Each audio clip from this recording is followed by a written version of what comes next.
Prophet ﷺ said that every night as you go to your bed, an angel and a devil come to you and they start to prompt you. Now this is in accordance with another hadith which is more general, that the Prophet ﷺ said that throughout the day, the shaitan whispers to you and prompts you towards evil and promises you poverty and tragedy, and the angel prompts you towards good and to the promise of Allah subhanahu wa ta'ala. And so you're constantly between those two influences, right?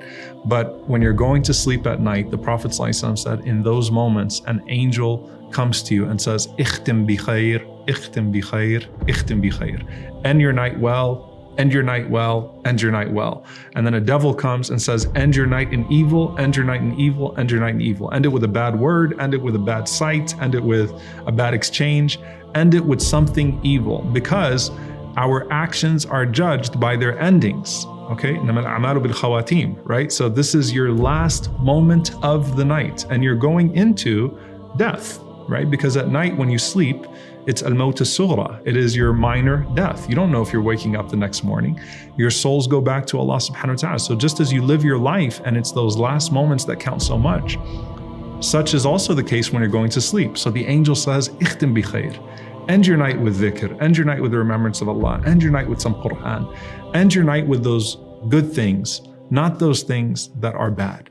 And there are so many different things that the Prophet ﷺ mentioned that we should do at night, and they do involve the angels. So one of them, the Prophet ﷺ said that when a person makes wudu, he said, purify your body so that Allah subhanahu wa ta'ala may purify you at night.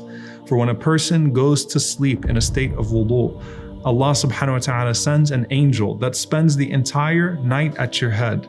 And that angel says, Allahumma ighfir li abdika kama bata tahira. Oh Allah, forgive your servant as he went to sleep in a state of wudu. Oh Allah, forgive your servant as he went to sleep in a state of purification. And he keeps on making dua for your forgiveness throughout the entire night, just because you took those moments to make wudu, you took those moments to wash yourself and purify your body before you went to sleep. The Prophet ﷺ also mentioned Ayatul Kursi. To recite Ayatul Kursi, the Prophet ﷺ said that it would stand guard for you, that Allah would send an angel that would stand guard for you and protect you from any shaitan that could come anywhere near you throughout the night. And so just by making wudu, just by reciting Ayatul Kursi, by reciting those things, you have an angel that stands guard for you. You have an angel that seeks forgiveness for you throughout the night.